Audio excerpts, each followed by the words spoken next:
You are now listening to the Hot Take Hot Box. Stop our show.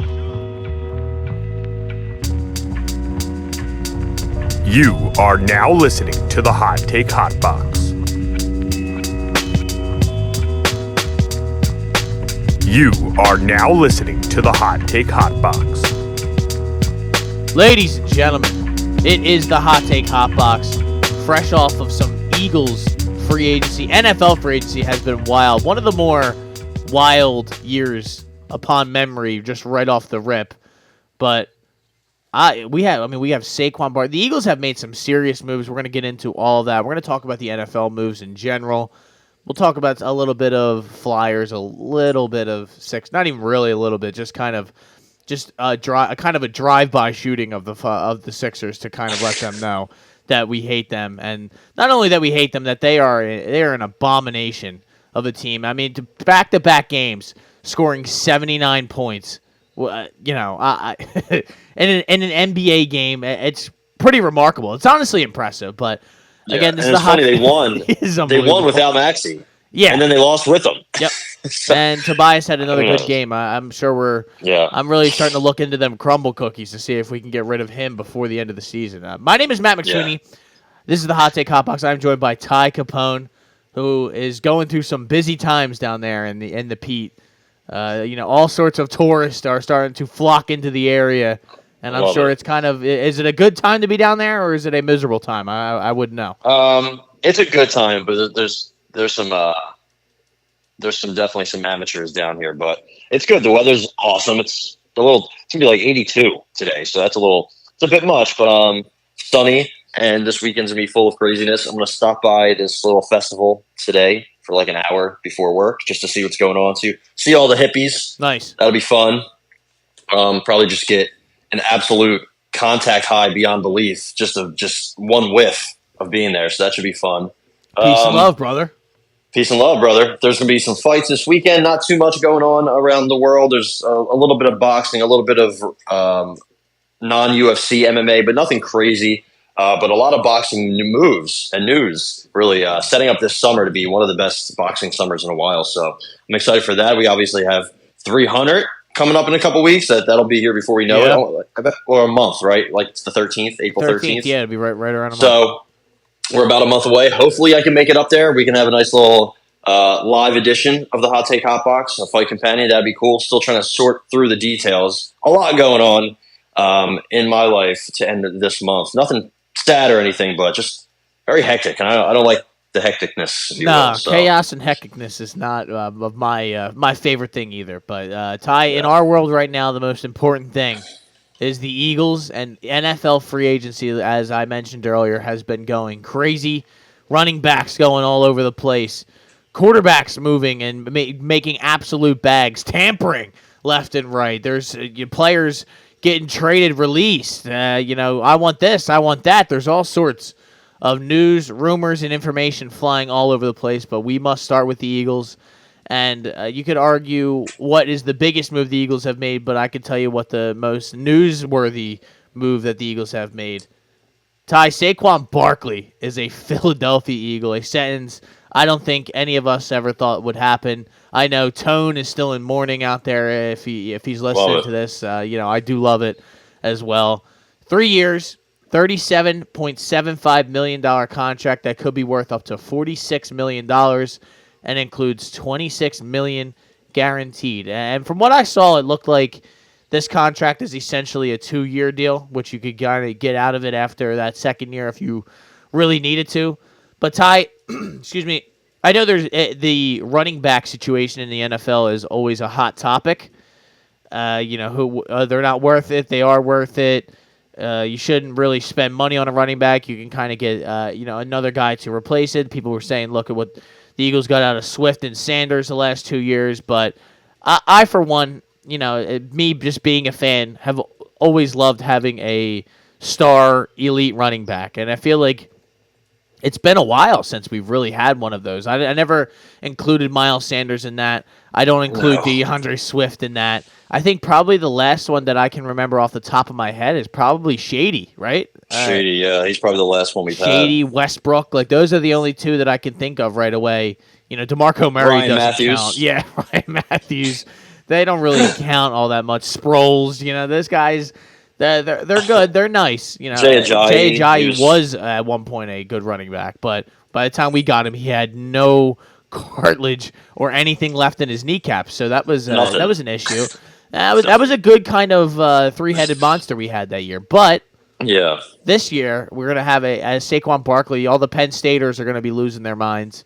Absolutely blowing loads in their pants. Yeah, that's not gonna be great. But with that all aside, I think adding Saquon Barkley to an already powerful offense and having your top 10 quarterback in Jalen Hurts, you have two of the best. You can argue top 20, top 15, whatever.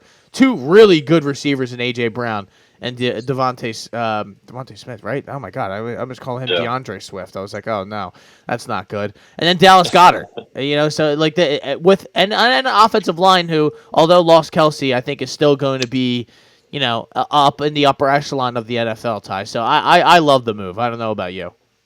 Yeah, no, I love it too. And people complain about the money, but there's so many ways to work around contracts in the NFL. Nobody even knows. I have no idea.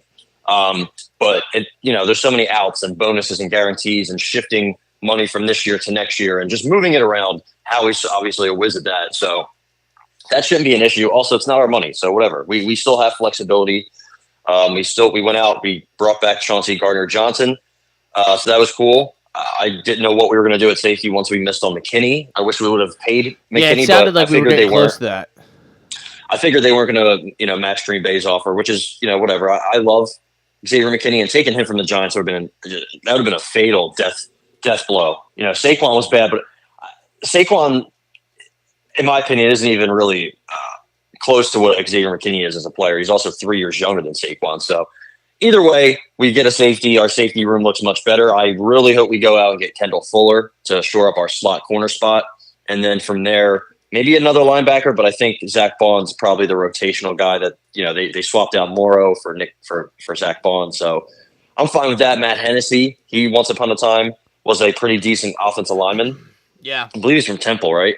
So, and Philly. I don't know if he's born in Philly, but he missed all of last year with an injury. But circling back to Saquon, yeah, I think he just gives us something that DeAndre Swift didn't really. I mean, he's good in the passing game. He's good in the run game. He's a good blocker. Dude, he's like 230, and he has, probably more elusiveness than Swift and Gainwell and all these guys that are, much smaller. He's got good jukes. The only problem sometimes with Saquon, he's very boom or bust. He'll get like a 2 yard, 3 yard, 2 yard, 3 yard, 4 loss of 5, and then he'll rip off 60, kind of like Leonard Fournette. So that's my only issue with him. Well, not my only issue, health. He seems to sprain his ankle quite a lot. So we'll see how those ankles hold up. Relatively healthy the last few years, though. Last few years, yeah. So, and that, running back and football players in general, if you're going to nitpick, if you're going to say any of these guys are injury prone, pretty much everybody that steps on that field is injury prone. So, let that play itself out. He's got a lot of good back jukes, a lot of good just suddenness and explosiveness. Yep. Changes direction really well. I think he's going to give us a little bit of what we kind of expected from Swift. I think a lot of us expected a little bit more. You know what I mean? Like, he had his good games, but then he kind of just disappeared, especially at the end of the year. So, and I don't think there's going to be nearly as much pressure on Saquon to perform here. We didn't draft him in the top 5. We didn't surround him with a trash quarterback and a trash line, and trash coaches, trash turf in a trash stadium in a trash city. So, I think he's going to have a much better life as a Philadelphia Eagle. He's happy to be home. Tiki Barber's running his mouth. He can go fuck himself. Yep. I'm pretty sure he cheated on his wife with a 17-year-old, right? Something like that. Oh, jeez, I didn't know about that.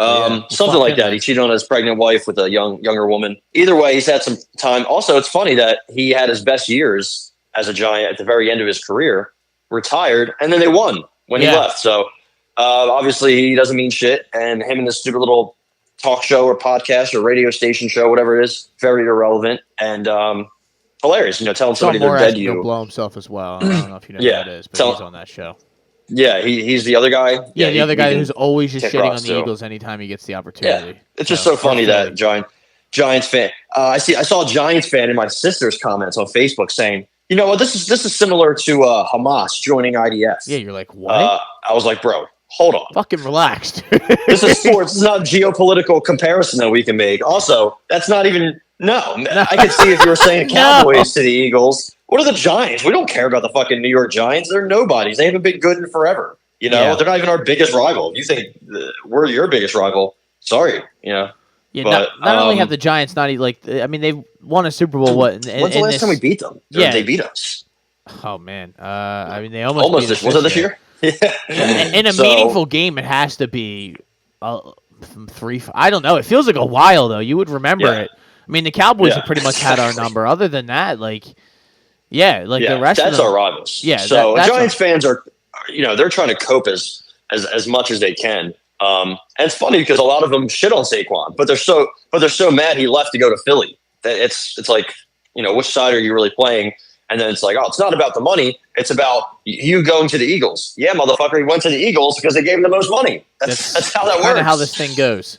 Yeah, you guys didn't want to pay him for years, so he went somewhere that will, and it just so happens to be us. But we also, the first signing of free agency was DeAndre Swift to the Bears, so we immediately needed to, fill that gap.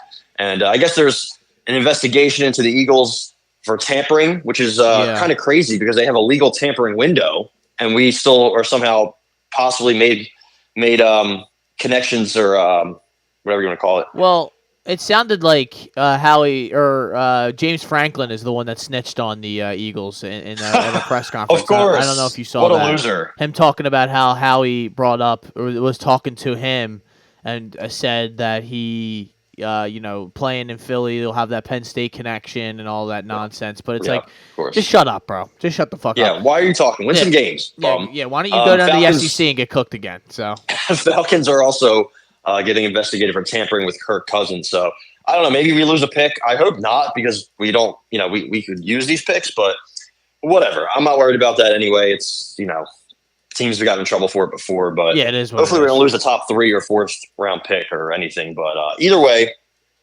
I'm here for it. I like the signings that we've made in general. Definitely shouldn't be done. I think it was Mike Lombardi or somebody said that the Eagles are going to take another big swing here. I don't know who that could be. There's not really any big names. Yeah, I mean, just people said, there's so many more guys out there. I'm like, there really isn't. There's Justin Simmons, but he's 30. Derek Gunn says we're priced out for him, which is funny because I didn't think we would want him, considering we have two safeties now. But Chauncey Gardner got 330 here. Before that, I did want to talk about Bryce Huff. Bryce Huff, yes, the only guy I didn't mention. Former New York Jet, massive 3-year deal. 3 years, $51.1 million. He's coming off a career year in which he registered 10 sacks and added 10 tackles for loss and 21 quarterback hits. So he'll look to make an instant impact under new D coordinator Vic Fangio, but that kind of probably means Ty Hassan Reddick or Josh Sweat, who we have both nominated as goodbye. No problem. I'll drive you to the airport sort of person. Yeah. One of them will probably be gone for, financial reasons. And I've also saw that the Eagles might just cut Josh Sweat, which that would be absolutely insane. I wouldn't do that, but yeah, I feel like we have to get something for him. I mean, he had more pressure. He had like 70 pressures last year. I feel like he's been pretty consistent, but yeah, I mean, I would take a 3rd or 4th round pick for him. I don't know what his value is. I guess maybe his knee injury. His knee, from high school is a concern, but he's still young and he's on a very dirt cheap deal. But he's got 1 more year left in that deal, so it's like I would, look at what they just traded for Brian Burns. But although Brian Burns, I thought he was going to be way more expensive than a second. Well, they turned down. Right? They turned down that? 2 first-rounders from the Rams like a year ago, and now that's the Panthers are just kind of hustling backwards, but making some decent moves. But yeah, that was. Do you like this Bryce Huff move though? I mean, I do. I think this is kind of in the Hassan Reddick neighborhood of pass rushers. Kind of like on the smaller, quick side, but can really cause some havoc off the edge. And with having Jalen Carter in the middle, I think they're kind of setting up to. I think the D line needed a little bit of new. It needs new blood in there anyway because after last year, they really were getting stonewalled, especially towards the second half of last year. They really were not getting any pressure. Like we were talking about it each week on every pod. It's like, dude, this defense is built through the defensive line to get pressure so that that secondary doesn't have to cover for 5, 10, a ridiculous amount of time. And it seemed like they were back there in coverage for much longer than they should have been. And I, can only blame that on the D court or the D line. So maybe this will kind of help them. And I know Bryce Huff hasn't really played a ton of snaps, but I imagine he's going to. I think he had 42% of the snaps last season for the Jets. He's definitely going to have to play a lot more here. So maybe that'll be good for him. Maybe it'll be bad for him. But I think it's a good contract on a guy. He's only 25 years old to kind of bet on him making that leap. Yeah, I mean they had a couple of good players: Jermaine Johnson, Will McDonald, the rookie, Michael Clemens. So the Jets had some other good linebackers: Quincy Williams, C.J. Mosley, Chaz Surratt. They all played well. So there wasn't that much playing time for Bryce Huff. Also, I think he might just be not a situational pass rusher, but kind of like a situational pass rusher. Yeah. Now, what's funny is he probably played 400 to 500 less snaps than Sweat and Reddick, yet he had 1 less pressure than Reddick and 3 less pressures than Sweat. He had more sacks than Sweat, a couple less than Reddick. He had 1 less hurry than Sweat and more than Reddick. So he's pretty much lines up his numbers across the board. Line up with them. He also only had 1 missed tackle for whatever that's worth. And so it looks like his grades in general, Pro Football Focus gave him an 86.8 pass rush grade. 2 years ago, they gave him an 88 pass rush grade. So it seems like that's been pretty much, he's not the best run defender, it looks like, but I don't think that's necessarily what he's going to be asked to do or what he's going to be expected to excel in. He's pretty much a pass rush specialist, but I wouldn't mind having him, Reddick, and Sweat on the same team. You know what I mean? But if you can get something for either one of those two, yeah, sure, why not? Pull the trigger. You still have Nolan Smith trying to get him some more reps. Brandon Graham. Maybe they draft or sign an edge rusher or a D lineman. I would like to see DJ Reader. Maybe they make a stab at him just to replace Fletch. But we'll see what they do. I'm sure they have more moves, and they love drafting D lineman and O line in the draft. So. I love it. I love the move. Personally, I believe he went to Memphis, and he was an undrafted free agent. And I see a lot of Jets fans were worrying about possibly losing him, and they did. So that's good. They're losing a quality player, and we're getting a quality player. He's still, like I said, he's 25, not even 26 yet. So I like it, man. We're getting young on the defensive side. Or staying young with bringing back Chauncey Gardner, who's like, hey, city of Philadelphia, by the way, I'm sorry, I didn't mean that. Yeah. Even though he probably did, but it's okay. Philadelphia is we're very forgiving. That's all we need is a nice little pot. Hey, I hated the guy even when they signed him, I was like, nah, I don't fuck with him. I hated him when he was at Florida so much. I can't tell you how much I hated Chauncey Gardner when he was at UF. I wanted to kill him anytime he was on the field. And he used to get cooked by LSU. So, with that being said, also he was a cornerback. Now he's a safety. Anyway, I love it. I mean, Bayer didn't do shit. He went to the Bears. Bears taking all of our scraps. Yeah. And I mean, I don't necessarily co-sign running it back with Slay and Bradbury, but you kind of have to. There's not really a choice, at least until after this upcoming season. But you got to hope they draft somebody, or like I said, I really, really love Kendall Fuller. I wish we could have signed Darius Williams, but I don't think he's played the slot really ever. So it makes sense for him to go to the Rams, I believe.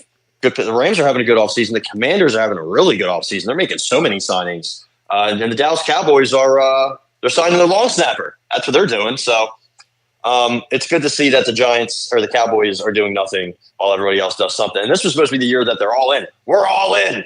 That's what Jerry said. Hell yeah. Which means we're just going to re-sign CeeDee Lamb and Dak Prescott, who I think Dak is on like a $59-$60 million cap hit this year. So who's being investigated by the police? I don't know if you saw that. I did not. Dove Kleiman letting us know that he's under investigation. They don't know for what, but he is under investigation. Of money laundering.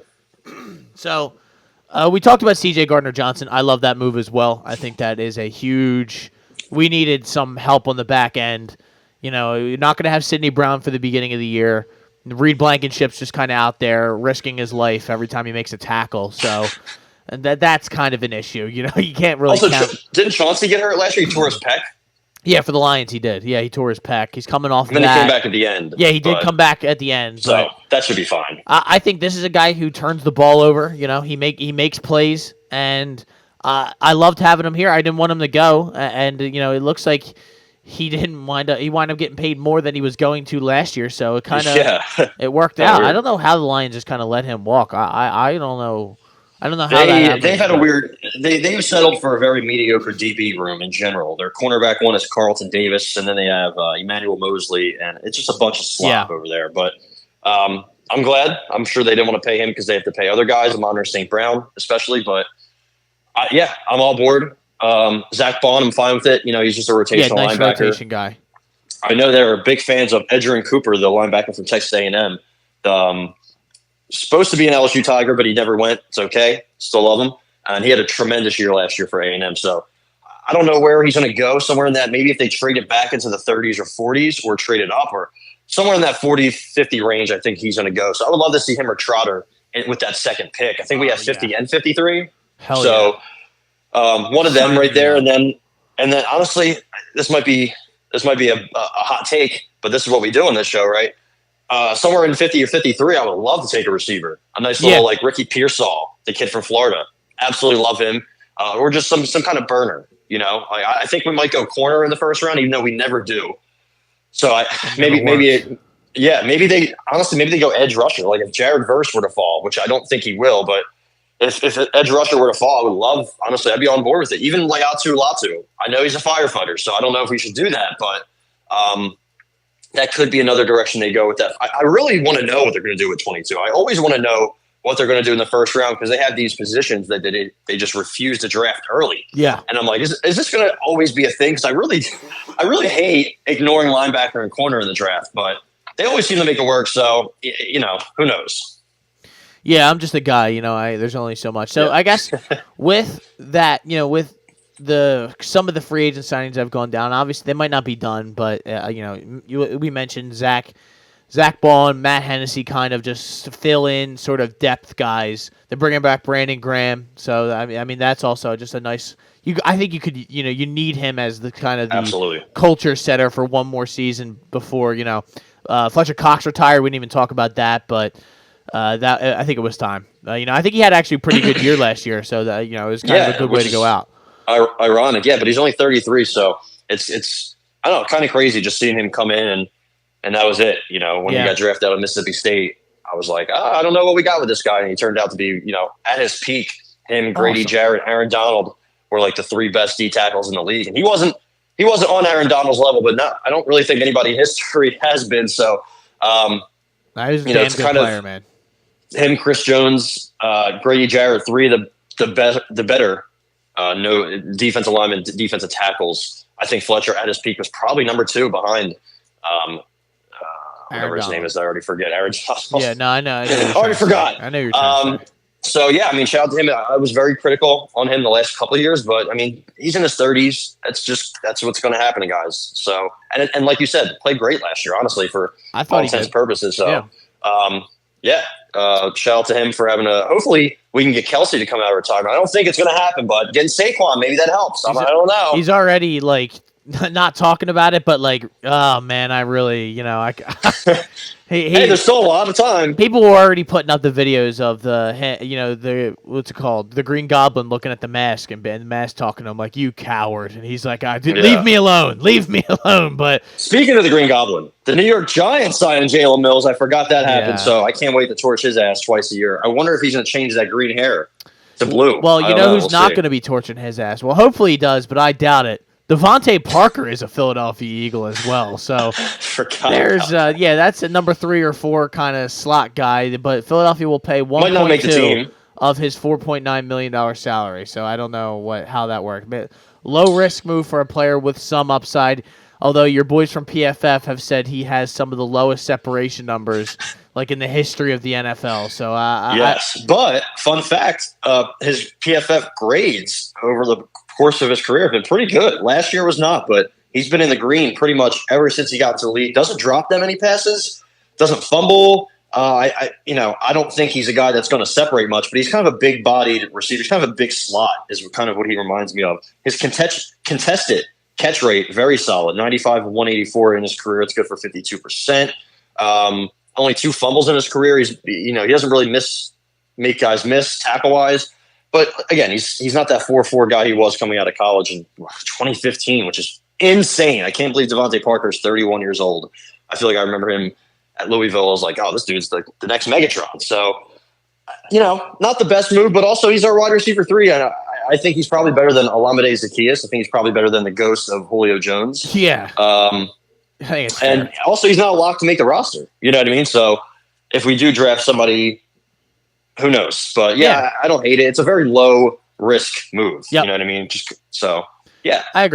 I agree. So let's talk about some of the free agents that actually did go other places and some of the other moves that went down. I think the number one free agent that was potentially available was Chris Jones. He winds up going back for a fat-ass deal with the Kansas City Chiefs. Kirk Cousins, he goes to Atlanta for 4 years and $180 million. That man's agent should go to jail for the way he's been able to steal money from teams over and over again. They're probably going to. I believe that's I believe that might be the. No, who just got a lot of money? That should. Oh, I think it was. No, fuck. I'm all confused. But the guy that negotiated Watson's contract, I think he might have also been the Kirk Cousins' agent or somebody that just got a lot of money. Oh no, Calvin Ridley. Oh yeah, that guy.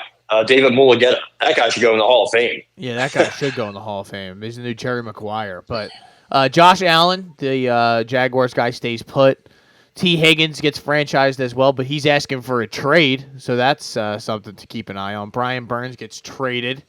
He got franchise tagged and traded.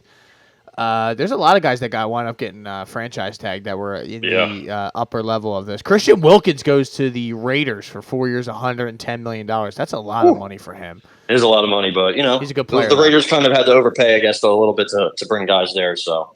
Antoine also, Winfield. him and Max Crosby. Yeah, that's what a line wild. that is. Antoine Winfield got franchised as well. So did Jalen Johnson. L'Jarius Sneed got franchise tagged. Michael Pittman did as well, but then I think he got a new deal.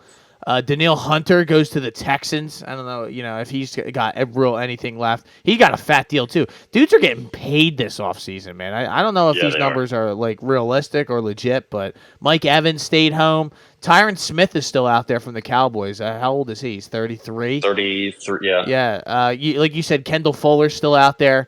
I think he's still got some left. I just seeing that Commanders jersey and the way we cooked them is always just kind of a red flag. But I don't think it was his fault. Who was the other guy? The guy on the other side of him was when he was covering AJ Brown. Oh my God, no, or was it? I'm not sure. The guy who was having a legit mental breakdown on the sidelines when AJ Brown was cooking him. That was wild. But I will figure that out shortly. Leonard Williams is still out there, I believe. I don't know. Marquise Brown. I don't know, I can plug somebody on the D line. I feel like there's definitely a little spot for somebody to come in and play. Emmanuel Forbes is the guy you were thinking. Yes, that's exactly who it was. He got his shit pushed in real good. Yeah. Same with Benjamin St. Juste. They both bad. Yeah, they those got guys cooked. were yelling at each other on the sideline. That was wild. But Marquise Brown's still out there. I don't know if anybody would want him. Desmond Ridder just got traded to the Cardinals for Rondale Moore, by the way. I don't know if you saw that. Yeah, very odd deal. That's very bizarre. And you rarely see that where a player-for-player kind of deal goes down in the NFL. How about Patrick Queen? Him going to the Steelers. Lamar Jackson beating a dead horse by saying, you're dead to me, to every guy who left. Yeah, but I thought he did it as a joke. He did, but it was like, okay. We get it. Let's go now. We're good. We've gotten the point. Other than that, Calvin Ridley's agent, like you mentioned, stealing money from the Tennessee Titans. I guess they're trying to give weapons for Will Levis, but at what cost? Literally at what cost? Other than that, like we said, I don't think there's really anything. I don't know if the Eagles are really going to make any more splash-ish moves. Robert Hunt getting 5 years, $100 million. Guards were getting paid this offseason. We didn't even talk about Landon Dickerson getting that fat-ass deal and saying he wants to buy a lawnmower. So, and then he wound up doing it. How about Josh Jacobs going to the Packers and them saying, all right, Aaron Jones, thank you for your service. And him going straight to the Vikings, like, yeah, okay, we going get. Which I do kind of. The move does make sense because, Aaron Jones is hurt every year, every single year, no matter what. Josh Jacobs did not have a great year last year, but no one pretty much from the Raiders did. How about Derek? I think Derrick Henry's going to the Ravens, which that's a great move for that. Yeah, I mean, he had Gus Edwards had 95 touchdowns last year. Imagine what Derrick Henry can do. You have Lamar, Derrick Henry at the inside the 10. Yeah, good luck. Yeah, that's going to be an issue for defenses across the league. And then there's some, Stephon Gilmore still out there. Tre'Davious White, who's coming off of the Achilles, he's still out there. Frankie Louvu goes to the Commanders, which I don't love that. Commanders made a lot of good moves, I will say. They did, add to, they had the most room to improve because they were absolute garbage last year. But, guys like Levante David's still out there. So I know we went and got Zach Bond, but... He is not, unfortunately. Is he really? Yeah, I think he signed a 1-year, $10 million deal with the Bucks. Unless it wasn't official. But that's what I thought this website could possibly be behind the times because they didn't have someone else that I had already. They didn't have Derrick Henry's contract, so that makes sense. There you go. Kenny Moore going home, staying home with the Colts. That's somebody we were interested in, and he got $330, which is a lot, but he's probably the best nickel guy in the league. But that's why I think we're going to go after Kendall Fuller. He's probably the best option on that market, and we have nobody that can play the slot. I saw people say, "Yeah, you can put Bradbury there." You probably can't. I don't think you can put Bradbury anywhere. And then Isaiah Rodgers, I don't believe has played one snap in the slot in his NFL career so far. So that's going to be asking a lot from anybody. Just plug and play them in there. Sidney Brown, like you said, he's going to miss I don't know how much he's going to miss, but he's definitely going to miss a little bit at the beginning of the season. That's Kendall Fuller. That's the guy I 100% want. I don't think he would be that expensive. It might even be a 1-year deal, but hopefully that's what they do. Hopefully they listen to me for once. Tony Pollard to the Titans. That was a little interesting to me, but I don't think the contract was all that crazy. 3 years, $21 million. That's not all that bad. Talk about a fall from grace. Austin Eckler, 2 years, $8 million to go to the Commanders, and he really. Yeah, I know firsthand from having him in my fantasy league. Rough year. Bobby Wagner going to the Commanders as well. They're just adding every fossil that they could possibly find out there. That's the Josh Harris way. He's going to sign a bunch of guys, try to get everybody into the stadium, then he'll jack the prices up the second you walk into the stadium, and then he'll just keep them somewhat good, not really to win a championship, but enough that he'll keep getting your season ticket money year in and year out. Odell Beckham's out there now. So he's saying he wants. He says, I want to play for the Chiefs, but I also want a big deal for lots of years and lots of money. It's like, well, good luck, buddy. I don't know that's going to happen, brother. Good luck, though. Best of luck. Is Devin White still out there? He is. That's interesting to me. Yeah, he went from possibly getting $100 million, unless he did get $100 million. But he's had a very rough career, honestly. At least lately. He's just, he makes these big splash plays, and I kept trying to tell Bucs fans, I'm like, guys, he's just, he hits the wrong hole. He goes the wrong way. He misses tackles. He gets abused in coverage. Dude, his grade since he came to the season has been a lot of red and a lot of orange. And if you're not familiar with PFF, not good. Overall grade since he came in the league, 52, 43, 36, 46, 46. He's just, 75 missed tackles in 5 years. And he gives up 81% of catches on 81% of the targets result in catches is the best way I could word that without sounding dumb. But and he's good blitzing. He's a very good athlete, kind of like Patrick Queen. But also Patrick Queen, he owes a lot of that money to Roquan Smith that he just got from the Steelers. So I'm not sure. I don't know. I would bring him in. It's my boy from LSU, but very cheap deal. So.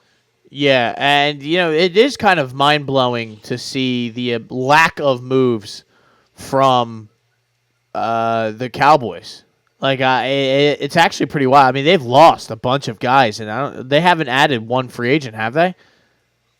I don't think so. I don't think they have. I'm looking at this, and I'm like, oh, wow, this is pretty insane. They have not really made any moves whatsoever, and I don't know how you can really justify that, but they have a big contract on Dak Prescott. They have not restructured it at all. I don't know why or what the reasoning is. I don't really care, to be honest. I'm not really worried about the Cowboys, but it's just interesting to see because I just read through all the Commanders. The Giants are losing guys too, so it looks like the division might be ours to have. So it's a good situation to kind of be in. We have a new mock draft, though, Ty. I did want to kind of pivot towards the mock drafts. This one's a CBS mock draft from a man called Josh Edwards. So I don't know. Not sure who he Don't is. know what his qualifications are, but I mean, hey, what are our qualifications to be talking about this anyway? So Nothing. Caleb Williams, Jaden Daniels, Drake May. So that's how I'm basing that off of if your mock draft is good, if you have the quarterbacks up top. Marvin Harrison Jr., J.J. McCarthy going 5th. So that's pretty insane. I think, what is this? It could happen. A trade up, I A think. trade up with the Chargers. Vikings. Yeah, Vikings. What Chargers? Yeah, no. I think the Chargers are trading the pick to the Vikings, I believe, is what this is saying. Malik Neighbors. This Joe mock Alt. draft has us taking Xavier Worthy at 22. I'm good on that. Jesus I think. Christ. Is this Anybody who's run a 4.2 in their life has been a complete bust. This one has us picking Latte. Your boy. Oh, no. Latu. Yeah. He's just going to be like Latte him, in my but mind now. Until he doesn't retire and go be a firefighter. Yeah, that's that. And once you said that, I was like, it doesn't matter how good this guy actually could be. I've never seen a picture of this Jackson Powers Johnson, but I want him. He looks like he's nasty. He looks like a white dude who just all he does is drink beers and block guys. So it's kind of fits the vibe that we have going on here on the literally a offensive line. perfect Kelsey replacement. Yeah, that would be kind of sweet. But what else do we have? No, there's not really other than that. Like behind the Eagles pick, it would be like Kool-Aid McKinstry. I don't know. Chop Robinson. But yeah, listen, this one has us picking Latte. So. I don't know. I'm not exactly excited about that, but I'm always down to pick some edge guys, and we've talked about it. We want linebackers in the second round. We want some sort of defensive guy in the first round, maybe cornerback, maybe edge. Other than that, though, it's kind of become clear. Like running back's not a concern anymore, so we probably won't be picking that anywhere in the top in the first 5 rounds. Something like it might be like a late pick or something like that. You seen any of the talk around Justin Fields being available, and should like the Eagles or a team like that jump up to kind of try to get him as a backup?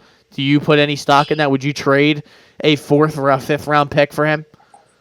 Yeah, I don't see why not. I mean, we don't have a backup quarterback. Tanner McKee could. I kind of like Tanner McKee, but he's very unknown. Yeah. We'll see what he does this year. It's going to be a big year for him because if he doesn't improve or anything, he's probably on cut watch. You know what I mean? So yeah, I don't see why not. I mean, he's a backup quarterback. He's kind of like we're swapping out Mariota for Fields. That's a huge win. Yeah. Maybe and Jalen Hurts. I don't know. Maybe he gets banged up again. The way he runs, the way he slides. Sometimes the way he goes down, he's not. He's just getting older, so maybe he's going to get hurt. Quarterbacks get hurt. Just kind of how it goes. So I wouldn't mind having a solid backup. And I think Justin Fields probably is one of the better backups in the league. And if you were to force him into action, I'd feel much more comfortable with him back there than Mariota. So Mariota's got a raise. That's crazy. You see that? I forgot. Backup quarterback is the absolute money. Yeah. Is it the Browns? Was it the Browns? Not sure. No. What's it called? The Browns got somebody else. Because they have the most liked quarterback and the most disliked quarterback. I saw somebody say that. But it might have been Brissett then. No, Winston. Wow, yeah. That's right. Because I remember them saying that. I want to know where Marcus Mariota went. I'm looking it up right now. But he is the Commanders? No, that's just a picture of them. Oh, yeah, it is the Commanders. Okay. So there you go. He's one part of the highway robbery that is going to the Commanders and stealing money from them. Congratulations to Marcus Mariota. But I, for one, would also do it. I see a lot of people, the only negative would be that the drama that would circulate around it with everyone would be like, well, it's not fair to Jalen Hurts to bring in a quality backup because then people would be, I guess, worried or talking about trying to take him out or replace him. And it's like, dude, nobody ever, like if you had brought Justin Fields to back up Peyton Manning, no one would ever say, hey, maybe we should go to Justin Fields here. Like it won't be a problem if you play well. If you're not playing well, then I think even if you don't want to have a good backup so that you have no option in case he doesn't play well, and then you're kind of fucked either way. So I don't know. If the price is right, I'm in for pretty much adding anyone in all of the NFL. So that's kind of our NFL discussion, Ty. I did kind of want to mention some of the moves that were done in Major League Baseball. Did you see the Padres go out and get Dylan Cease? Cease, yeah, Dylan Cease. I think that's a desperate move from them. I think if you look, Are at they going to be able to pay him? I Yeah, mean, they were having to I take don't know. loans out to pay payroll at the end of the last year. So Yeah, I think Dylan Cease. I know he won Cy Young a couple years ago, but I believe it was last year. He had a rough year, and he's 28, and just his numbers, his metrics in general have kind of just fallen off a little bit. I know his ERA went from the low twos to the high fours. So the White Sox are pretty bad. But I think he lost some velo. He started walking guys more, started striking out guys less, giving up more hard contact. Just all of his peripherals in general have not looked good. So, I mean, that's a move they needed to make. I would have just brought back Blake Snell, but instead of trading prospects for him, but he probably is better than Blake Snell. I don't know. I don't know, honestly. They gave up some pretty decent prospects, nothing too crazy, but in the last couple of years, they've depleted their farm. So we'll see which direction they go. And I think they should be solid this year, but their rotation's kind of iffy. Their lineup's still pretty good at the top, but it kind of tapers off after that. I think everybody's just playing catch up to the Dodgers right now. So, the Diamondbacks are going to be pretty tough. They're going to be a gritty squad. We'll see how they bounce back. But we'll see if Blake Snell gets picked up by anybody, Jordan Montgomery as well. I just saw Devin Williams is out for 3 months, the Brewers closer. I saw teams might want to trade for him, but that's not looking promising anymore. So, still some guys out there. Not Cody Bellinger, but definitely some hitters and quality players that can help. And the season's right around the corner. I mean, opening day is coming up, and then there's a week break, and then there's the other opening day. So, kind of confusing there, but I'm excited for that. What did I want to say? Oh, Garrett Cole. How about him, though, too? He's going to be out for a couple months. And honestly, we've talked about this a million times when you start resting your arm. And this year might be – I mean, it's not a lock, but it might be – this year might be cooked for Garrett Cole and the Yankees if they don't go out and kind of make a move to somewhat make this right. Because if they're counting on Carlos Rodon and all these other guys, then it's going to be a long, long year of losing 8 to 9, to 15 to 6 games, where their rotation and bullpen just getting blown up. Yeah, so we'll see what ends up happening with Blake Snell. I know he's only out for a month or two, but maybe eventually they're like, oh, we have to get Tommy John. So that happens sometimes. It's unfortunate. The Orioles had to do it with their closer, Felix Bautista. He just kept pitching through it. And then he's like, oh, I do need Tommy John. It's like, you could have got that 6 months ago. Yeah, but his arm exploded one day, and he's like, oh, wow, this happened. He's not playing all of this year, and they really need him. So, but relievers are very volatile. It seems like Garrett Cole doesn't have anything major, but again, he's going out to visit Dr. Neil Eltrach. That name is very common. You see that a lot of guys go see him for their elbow injuries. So that's not great, but maybe he's giving them a good result. Who knows? But either way, not the best start for Yankees fans. I think I also saw Judge pulled up limp. He just tweaked his hammy, or somebody in their lineup. I thought it was Judge, but somebody tweaked something. The Yankees fans are losing it, going nuts. So I kind of love it. Dealing with multiple injuries. Apparently his toe is always going to be injured. That's what he was saying earlier this season. That's crazy. MRI says it was clean on his abdominal. Him and Stanton are going to morph into the same human being pretty soon. He's 31 years old. And they're going to have to move him to permanent DH at some point. And I mean, the guy hits bombs, so I don't know why we're spending so much time on the Yankees, but it's just kind of funny to walk by and laugh at them as things don't go well. Phillies are working along in spring training. You catch any spring training games just in general? Do you just Not yet. I do want to go next Monday, the 18th, but we'll see. How close is Clearwater to you? It's about 30, 40 minutes. Okay, that's not bad. I haven't been to the facility. I would love to go, and I think my dad's birthday is coming up. I think my sister and my dad's birthday is coming up. My dad's tomorrow. That's good. Happy birthday! I should probably know that, but I had someone text me happy birthday today. My birthday's not for another week. I was like, yo, I appreciate it, but he's like, shit, I thought it's the 14th. I thought it was. I'm like, yeah, you're good, man. Don't worry about it. Close I was like, don't even worry about it next week. I appreciate it in advance.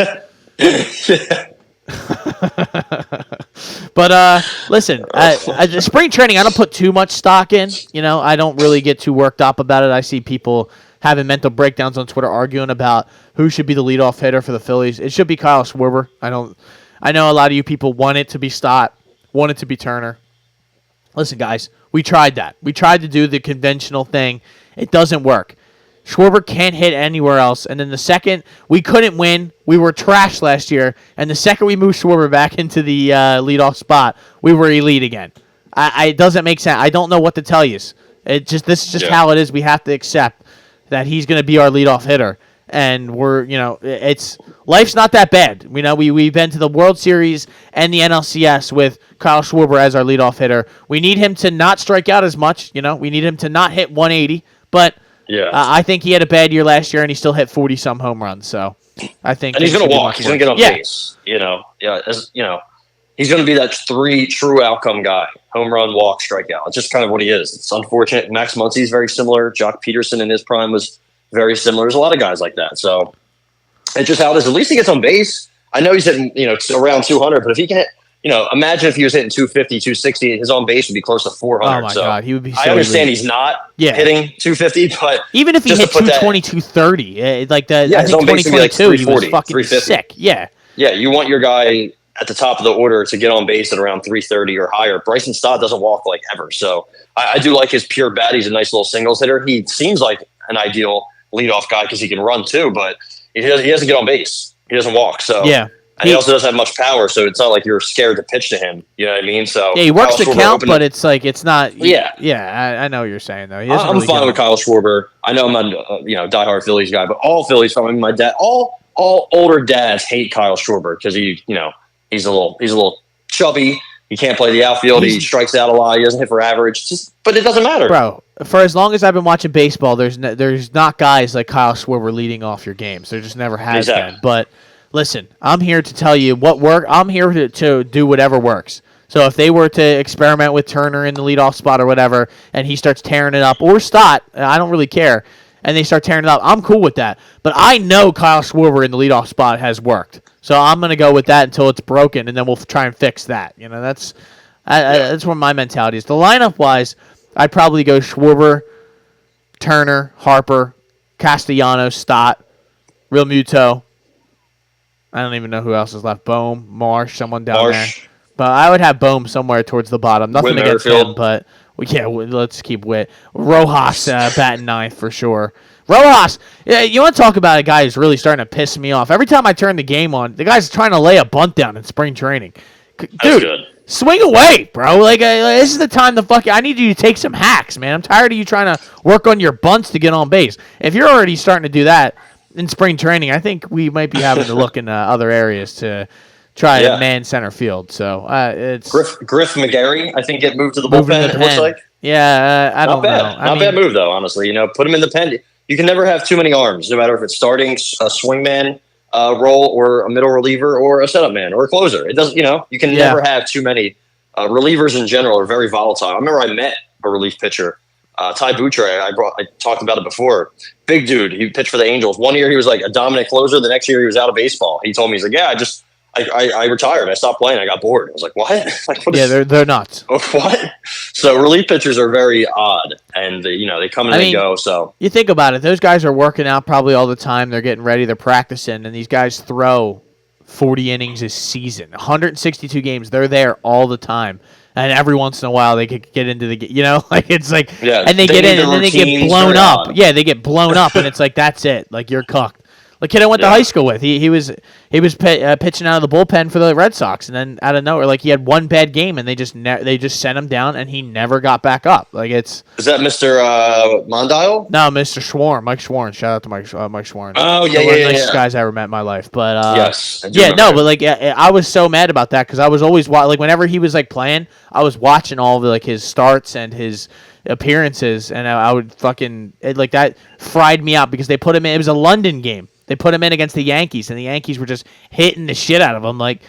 Happens all the time to guys. He had a bad, and he just left him out there. I think he gave up 7-8 runs, and it's dude, fucking go get the guy. And then the next day he got sent down, and and they were like, no, get fucked. We don't want to see you anymore. So that's baseball, though. You're right. That relief pitching is it's tough. And the Phillies have fucking Bilotti. There's a couple guys who are fighting for the last spot, like Bilotti, Dylan Covey. It's the same kind of crew again. It's crazy. I can't believe Dylan Covey is still hanging around the MLB. He's been traded 75 times, but hey, maybe he can just be good out of the bullpen. Who knows? Hopefully. But there's your Phils talk. Sixers, like I said, I was gonna drive by and throw a beverage out the window at them, hit them in the side of the head. They stink. And they're in sixth place, looking down the barrel like ninth, eighth. I mean, realistically, they can get the 8 or 9 seed, and that would not be And good. your girl, Ramona Shelburne's coming out and saying, he's not really even close to getting on the court yet. That being Joel Embiid. So it's okay. I mean, what even is the point? Really, that's what my boy was saying the other true. day, and he's right. I'm just waiting for them to shut him down for the season. It's only a matter of time before, he's working out. He's gonna get close to getting ready, and they're like, well, hopefully he gets on the court before the end of the season. If that was even a discuss, I mean, I think they said 6 to 8 weeks, and right now we're in the middle of the 5th week. So like by the end of next week, we should be getting close. And if he's not even relatively close yet now, I mean, by the time he's ready to go, we'll be in the 10 seed. We'll be sitting there at 9. And then what? And then exactly. And then we're going to be the most dangerous playing team. Like that's cool, but we have fallen apart, Ty. We have fallen. Yeah, we're going to have to play more games, and we play the Bucks more tonight. games. Oh man, yeah, that's not going to go well. Boston's also running away with, it seems like, the Eastern Conference. Yeah, maybe the entirety of the NBA, but we'll see what happens come playoff time. I still like maybe Denver, Minnesota, or OKC out of the West. OKC, though, how about them? Who do you think should be the MVP of the NBA? That's a good question. There's like 4 solid choices. I see Luka, Jokic. I was gonna say Giannis. it's probably Luke. As a casual, not necessarily a casual. I watch it every night, but I don't like people have like breakdowns of his PER and stuff. Like I don't really like using numbers like that, but I would probably say Luka. The problem is they're the 8 seed right now. Yeah, that's the thing. Not ideal. And SGA and OKC's we should have fucking bet seed. SGA, dude. We talked about it before the season that he could be a sleeper MVP guy, and that's should have done it. We should have, but what are you gonna do? What about Ant Edwards? I don't know if he's really MVP worthy, but that guy every night I look, this guy's tearing it up. He's a dog for sure. There's a dog downstairs that's barking and hasn't shut the fuck up this entire podcast. So there's that. The dogs are barking. Yeah, I think it's going to be the Nuggets. I think it's going to be, the Celtics will be in play. Miami always has some sort of something to say come playoff time. The Cavs are in the 2 seed. Not worried about them at all. They it seems like they've actually had a pretty good year. Max Strus has been a good signing for them as well. Just kind of adding some shooting that we the Sixers could always use some shooting. They have Buddy Hield just jacking shots up and BBL boy throwing around assists every once in a while. So if the Sixers could get the 7 seed and they wind up playing the Cavs in the first round, that's probably the best case scenario. But who cares? Especially if Embiid's not going to be coming back until literally April. Then I think we're cooked anyway. It's no point wasting too much energy on them. Flyers, kind of starting to right the ship. Not really right the ship. They're just floating in water without a paddle. They're treading water. They're surviving. They're surviving, but there's only 16 games left on their schedule. They have 2 games up on the Islanders, who are right behind them, but they're 4 points behind. The Flyers' goal differential is insane. They are -1.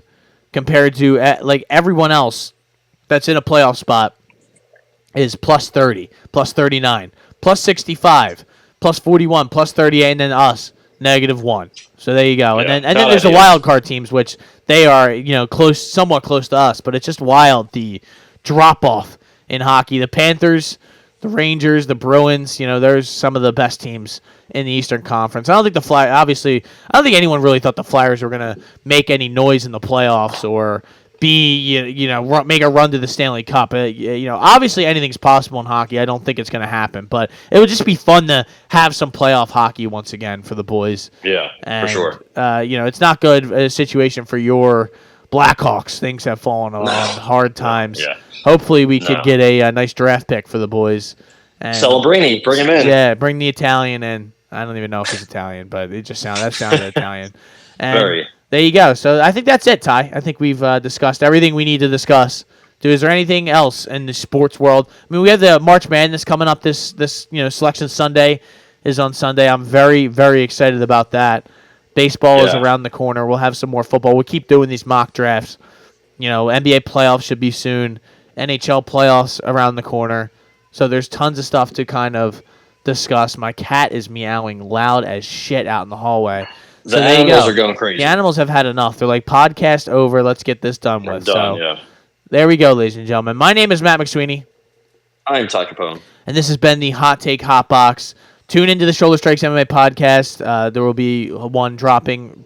After you listen to this, there will be another episode sitting in the queue, ready for you to listen to. But make sure, ladies and gentlemen, if you go out on St. Paddy's Day, please acknowledge me as the true tribal chief of the Irish community.